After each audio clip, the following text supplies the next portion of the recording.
Mabibilis na balita po tayo. Patay ang isang lalaking senior citizen sa Daan Bantayan, Cebu.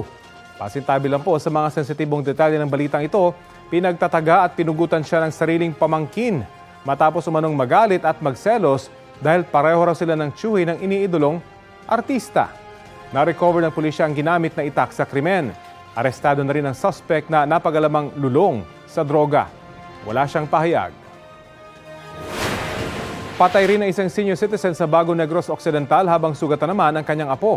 Ayon sa pulisya, lumagpas sa kabilang lane ng kotseng minamaneho ng apo at bumangga sa gilid ng kasalubong na bus. Nagpagewang-gewang ang kotse hanggang dumiretso sa puno ng mangga. Dead on arrival sa ospital ang senior citizen. Sumuko na ang driver ng bus. Posible siyang maharap sa patong-patong na reklamo. Hindi siya nagbigay ng pahayag. Kapuso, alamin ang maiinit na balita. Bisitahin at mag-subscribe sa GMA Integrated News sa YouTube. Sa mga kapuso abroad, samahan niyo kami sa GMA Pinoy TV at sa www.gmanews.tv.